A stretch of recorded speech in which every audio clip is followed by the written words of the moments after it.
Madam, आपका ATM card को block कर दिया गया है। क्या आप उसे चालू करना चाहेंगे या बंद रखना चाहेंगे? व्हाट? ये कैसे हो सकता है? चालू करने के लिए अभी आपका एटीएम कार्ड होना अनिवार्य है मैडम। क्या अभी आपका एटीएम कार्ड साथ में है? जी रुकिए। यदि मनुष्य के पूर्वजों को सदियों की लंबी नींद के बाद आज जागना होता तो वो कंटेम्प्ररी टाइम के रेवोल्यूशन और डिजिटल दुनिया को देखकर चकित रह जाते। डिजिटलाइजेशन ने हमारे जीवन को हर फील्ड में प्रभावित किया है, चाहे हम बात करें इंफॉर्मेशन टेक्नोलॉजी की या फिर उसके उपयोग को देखकर तलवार की तरह साबित हो रहा है, क्योंकि साइबर क्राइम और खतरे ड्रामेटिकली रूप से बढ़ रहे हैं। जैसे जैसे भारत सभी खतरों से अधिक डिजिटलाइजेशन की ओर बढ़ रहा है, वैसे वैसे साइबर स्पेस में नेशनल सिक्योरिटी भी एक काफी चिंता का विषय बन गया है। नेशनल क्राइम रिकॉर्ड ब्यूरो की एक डेटा के अनुसार भारत में 2020 से 2022 की अगर हम तुलना करते हैं तो लगभग 5% से अधिक क्राइम बढ़ चुके हैं, और वो जो क्राइम हो रहे हैं वो साइबर क्राइम के थ्रू हो रहे हैं। इंडियन गवर्नमेंट ने साइबर सिक्योरिटी के लिए सुनिश्चित करने को काफी सारे कदम उठाए हैं, जिसमें होम मिनिस्ट्री के अंदर Indian cyber crime coordination centre that is I4C स्थापित किया गया है। मगर वो अकेले काफी नहीं है इन सारे इंफ्रास्ट्रक्चरल डेफिसिट को पूरा करने के लिए। आगे बढ़ने से पहले मैं अब आप लोगों के लिए क्लियर कर देना चाहता हूं कि साइबर क्राइम, साइबर टेररिज्म और साइबर वॉर में क्या डिफरेंस होता है। तो सबसे पहले यहां पर आता है वो है साइबर क्राइम। साइबर क्राइम एक गैर कानूनी कार्य है जिसमें कंप्यूटर या तो एक उपकरण या एक लक्ष्य को पाने के लिए इस क्राइम के लिए किया जाता है। मानने के लिए एग्जाम्पल के तौर पर पेगासस। पेगासस क्या है? एक बहुत अच्छा एग्जाम्पल है साइबर क्राइम का। अब पेगासस को आप साइबर वॉर में भी ले सकते हैं और साइबर वॉर के साथ आप इसको साइबर टेररिज्म में भी ले सकते हैं। Now we will see the difference between cyber crime, cyber war and cyber terrorism. इन तीनों के बारे में अब हम एक एक कर जानेंगे। साइबर क्राइम क्या होता है? तो साइबर क्राइम एक गैर कानूनी यानी कि इलीगल कार्य है जिसमें कंप्यूटर या तो एक अपराध या तो एक लक्ष्य को या दोनों को पाने के लिए किया जाता है। साइबर क्राइम में आपराधिक गतिविधियां जैसे कि चोरी, धोखाधड़ी, जालसाजी, मानहानि, शरारत जैसी कोई भी चीज अगर होगी तो वो सब किस में आएगा? साइबर क्राइम में आ जाता है। दूसरा यहां पर है वो है साइबर वॉर। साइबर वॉर एक नेशन स्टेट द्वारा फॉरेन नेशन के खिलाफ साइबर स्पेस में कंडक्ट करने के लिए ऑर्गेनाइज्ड एफर्ट्स होते हैं। नेशन स्टेट का मतलब क्या हुआ कि कोई भी नेशन दूसरे स्टेट के लिए, जैसे कि अगर भारत पाकिस्तान या पाकिस्तान भारत दोनों के खिलाफ अगर कोई डेटा लेना है तो वो डेटा को लेन देन करने की अगर चीजें आती हैं तो वो जो होगा उसको हम साइबर वॉर कहते हैं। इसके अंदर शामिल है सीक्रेट इंफॉर्मेशन इकट्ठा करने के उद्देश्यों के लिए इंटरनेट का उपयोग। तो ये क्या हो गया? Cyber war. देन अब हम बात करेंगे साइबर टेररिज्म। तो साइबर टेररिज्म क्या होता है? तो जब हम साइबर स्पेस और टेररिज्म को जोड़ देते हैं तो साइबर टेररिज्म बन जाता है। ये इलीगल हमलों और कंप्यूटर नेटवर्क को और उसमें इंफॉर्मेशन स्टोर के खिलाफ हमलों की धमकी को संदर्भित करता है, जब राजनीतिक या सामाजिक उद्देश्यों को आगे बढ़ाने के लिए सरकार या उसके लोगों को डराना या मजबूर करने के लिए किया। अब देखिए, हमने cyber war, cyber terrorism and cyber crime को यहां पर डिस्कस कर लिया। अब what is this cyber security? मतलब इन चीजों से हमें क्या है? बचना है, तो उसको हम साइबर सिक्योरिटी बोलेंगे। साइबर सिक्योरिटी या information technology computer, network program और डेटा को अनऑथराइज्ड एक्सेस या अटैक से बचाने की तकनीक है, जिसका मकसद साइबर फिजिकल सिस्टम और क्रिटिकल इंफॉर्मेशन इंफ्रास्ट्रक्चर का एक्सप्लॉइट करना है। अब साइबर फिजिकल सिस्टम क्या होता है? तो साइबर फिजिकल सिस्टम में फिजिकल ऑब्जेक्ट और बुनियादी इंफ्रास्ट्रक्चर में सेंसिंग, कंप्यूटाइजेशन, कंट्रोलिंग और नेटवर्क को इंटीग्रेट करती है और इंटरनेट को एक दूसरे से जोड़ती है। एग्जाम्पल के तौर पर industrial control system, water system, robotic system in सब में शामिल होते हैं।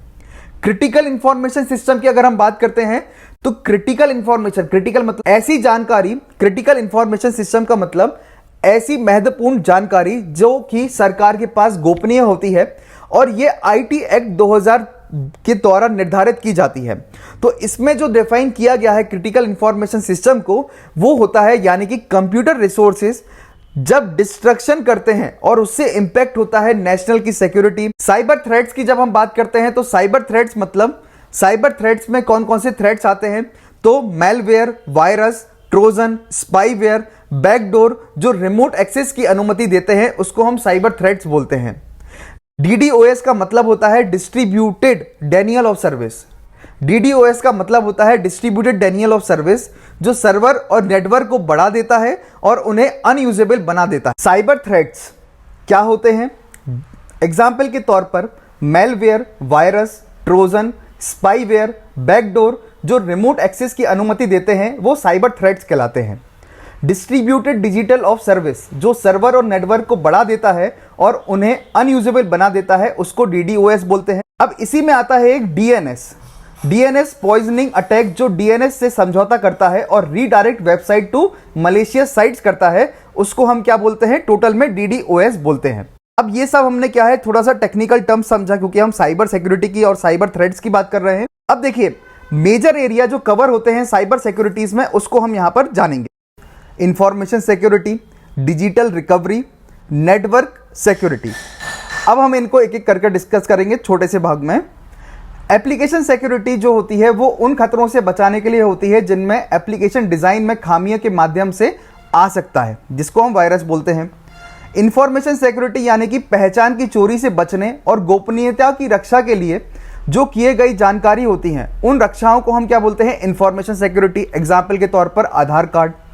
डिजिटल रिकवरी का मतलब होता है कि ऐसी प्रक्रिया जिसमें साइबर डिजास्टर की स्थिति में रिस्क असेसमेंट करना, प्राथमिकताएं तय करना, रिकवरी स्ट्रेटजी विकसित करना शामिल होता है। एंड नेटवर्क सिक्योरिटी का मतलब है जहां पर नेटवर्क की उपयोगिता, विश्वसनीयता, अखंडता और सुरक्षा के लिए गतिविधियां शामिल हैं। प्रभावी नेटवर्क सुरक्षा विभिन्न प्रकार के खतरों को लक्षित करती है और उन्हें नेटवर्क में प्रवेश करने या फैलने से रोकती है। अब क्या क्या चैलेंजेस होते हैं साइबर सिक्योरिटी में भारत के अंदर, हम उन पे फोकस करेंगे। सबसे पहले प्रॉफिट फ्रेंडली इंफ्रास्ट्रक्चरल माइंडसेट हमारे यहाँ पर क्या है कि भाई जहां पर 10 रुपए बचने हैं अगर वहां 15 रुपए बच जाएं और वहां पर अगर सिक्योरिटी में भूल चूक होनी है तो वो कर लेते हैं। एग्जाम्पल आपके लिए बहुत कॉमन है, जैसे अभी लखनऊ में एक मॉल में आग लगी और वहां पर जो है फायर एक्सटिंग्विशर मौजूद नहीं थे, या फिर जब भी कोई हॉस्पिटल खोला जाता है और उसमें फायर एक्सटिंग्विशर का NOC ना लेना। तो ये छोटी छोटी चीजें हैं, हमारे यहाँ पर उन चीजों पर ध्यान नहीं देते हैं मगर वो बड़े रूप ले लेते हैं। इसके में आपका पहला पॉइंट आएगा वो है post liberalisation. Post liberalisation IT, electricity और टेलीकॉम सेक्टर में निजी क्षेत्र द्वारा बड़े निवेश देखे गए हैं, यानी कि प्राइवेटाइजेशन हुआ है पोस्ट लिबरलाइजेशन के द्वारा। यानी कि LPG रिफॉर्म्स हमने देखा है, लिबरलाइजेशन, प्राइवेटाइजेशन, ग्लोबलाइजेशन के बाद काफी ज्यादा निवेश हुए और जब निवेश किया लोगों ने तो उसमें क्या रखा, कॉम्प्रोमाइज किया गया इंफ्रास्ट्रक्चरल सिक्योरिटी पर। सभी ऑपरेटर मुनाफे पर केंद्रित हैं, यानी कि प्रॉफिट को यहां पर देखा जाता है एंड बुनियादी ढांचे में निवेश नहीं करना चाहते जो मुनाफा पैदा नहीं करते। अब देखिए साइबर सिक्योरिटी कोई मुनाफा पैदा करेगा क्या? नहीं पैदा करेगा, वो केवल आपकी सिक्योरिटी के लिए है। अब इंश्योरेंस मुनाफा पैदा करता है क्या? नहीं करता, मगर जब उसकी जरूरत होती है तो वो सबसे ज्यादा मुनाफा पैदा करता है। दूसरा होता है absence of separate procedural code. Cyber या कंप्यूटर से संबंधित अपराधों की जांच के लिए अलग प्रोसीजरल कोड हमारे भारत देश में अभी तक नहीं बनाया गया है। Transnational nature of cyber attack, यानी कि एक देश से दूसरी जगह पे साइबर अटैक का नेचर। तो जितने भी साइबर क्राइम होते हैं वो ट्रांसनेशनल हैं। फॉरेन एरिया से एविडेंस कलेक्ट करना ना केवल एक कठिन बल्कि एक स्लो प्रक्रिया भी है। तीसरा होता है एक्सपांडिंग डिजिटल इकोसिस्टम। पिछले कुछ वर्षों में भारत ने अपने विभिन्न आर्थिक कारकों को डिजिटल बनाने के मार्ग पर आगे बढ़े हैं और सफलतापूर्वक अपने लिए एक जगह बनाई है। मतलब डिजिटल इकोसिस्टम तो बना है मगर वो उतनी तेजी से नहीं बना जितनी तेजी से बढ़ना चाहिए था। 5G और इंटरनेट ऑफ थिंग्स जैसी लेटेस्ट टेक्नोलॉजी इंटरनेट से जुड़ी इंटरनेट कनेक्टेड इकोसिस्टम के कवरेज को बढ़ाएगी। Limited expertise and authority. Crypto currency से संबंधित अपराधों को कम रिपोर्ट किया जाता है क्योंकि ऐसे अपराधों को हल करने की क्षमता सीमित रहती है। अभी हमारे देश में क्रिप्टो करेंसी से जैसे अगर कोई अपराध है तो उनको देखने के लिए सीमित है ना। अब हम यहां पर देखेंगे कि क्या क्या करंट प्रोविजंस हैं साइबर सिक्योरिटी के इंडिया के अंदर, जिसको हमने 5 मेजर पार्ट में डिवाइड किया है। पहला है इंडियन नेशनल सिक्योरिटी काउंसिल, दूसरा है नेशनल साइबर सिक्योरिटी स्ट्रेटजी, तीसरा है सर्टिन जो कि सबसे महत्वपूर्ण है वो है कंप्यूटर इमरजेंसी रेस्पॉन्स टीम जो अलर्ट करती है हमारे साइबर सिक्योरिटी ब्रीचेस और इश्यूज के लिए। फिर आता है I4C that is Indian cyber crime coordination centre जो कि कई सारे इश्यूज को टैकल करते हैं साइबर क्राइम में कॉम्प्रिहेंसिव एंड कोऑर्डिनेटेड मैनर में। और पांचवा आता है वो है साइबर स्वच्छता केंद्र जो कि सिक्योर साइबर स्पेस को डिटेक्ट करते हैं इन्फेक्शन के द्वारा। अब देखिए ये सारी जानकारियां हमने ले ली, तो इसके मॉडर्न सॉल्यूशंस क्या हैं एंड मॉडर्न डे प्रॉब्लम क्या हो रहे हैं साइबर थ्रेट से। सुरक्षित साइबर स्पेस की ओर सेंटर स्टेट का नेक्सस यानी कि नो पुलिस और सार्वजनिक व्यवस्था राज्य सूची में होने के कारण अपराध की जांच करने और इंपॉर्टेंट साइबर इंफ्रास्ट्रक्चर बनाने का प्राथमिक उद्देश्य राज्यों के पास, यानी कि पुलिस किसका सब्जेक्ट है, स्टेट का सब्जेक्ट है। साथ ही आईटी लॉ और प्रमुख लॉ सेंट्रल कानून होने के कारण केंद्र सरकार को कानूनी प्रवर्तन एजेंसियों के लिए एक समान uniform statutory procedures for the law enforcement agency का साथ होना। दिल्ली पुलिस की साइबर फोरेंसिक लैब और cyber provisions overseas and dictation centre CyPAD जिसको बोलते हैं, वो एक दिशा में अच्छा कदम है। क्षमता निर्माण, जैसे कि साइबर अपराध से निपटने के लिए पर्याप्त क्षमता का निर्माण करना आवश्यक है।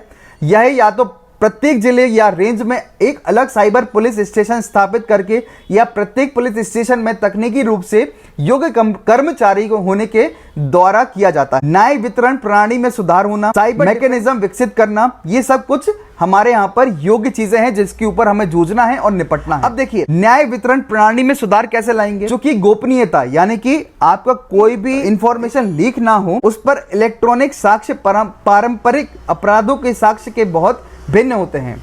इसलिए सुरक्षा बनाए रखने के लिए संबद्ध न्याय सुनिश्चित करने के लिए इलेक्ट्रॉनिक्स साक्ष्य से निपटने के लिए मानक और समान प्रक्रियाएं विकसित करना आवश्यक है, भारतीयों के साथ साथ बुनियादी ढांचों में भी। तो ये हमारा टॉपिक जो है आज हमारा कवर होता है, जिसमें हमने ओवरऑल देखा कि cyber crime, cyber war, cyber terrorism क्या होता है, उसमें भारत अभी किस स्तर पर खड़ा है और भारत के लिए क्या क्या चुनौतियां हैं और मॉडर्नाइजेशन में किस तरीके से भारत को आगे बढ़ना है। मैंने आपके लिए नीचे क्वेश्चन भी दिए हुए हैं, आप इन क्वेश्चंस को सॉल्व करेंगे। ये प्रीवियसली ईयर पूछे गए क्वेश्चंस हैं प्रीलिम्स और मेंस एग्जामिनेशन में। तो आप लोगों को ये टॉपिक सभी को पसंद आया होगा, मैं ये उम्मीद करता हूं। Thank you so much for listening this. Goodbye everyone. किसी को कोई भी डाउट्स एंड क्यूरीज रहता है तो वो डायरेक्टली मेरे Telegram channel Tarkeshwar Jain PSIR से जुड़ के वो पूछ सकते हैं, और मेरा नंबर है 8467848599। आप उस नंबर पे भी डायरेक्टली कॉल या मैसेज करके वहां से जानकारी प्राप्त कर सकते हैं। Goodbye everyone. जी सर, मैसेज मिला सर आपको? हाँ मिला। हाँ सर, मैसेज में सर जो 6 अंक का नंबर होगा सर, 6 अंक का नंबर बताइएगा। हाँ जी, एक सेकेंड। हाँ नोट कीजिए। 7 8 4 3 5 9। जी सर जी, आपका सर कार्ड चालू हो गया सर। बैंक में जुड़े रहने के लिए बहुत बहुत धन्यवाद।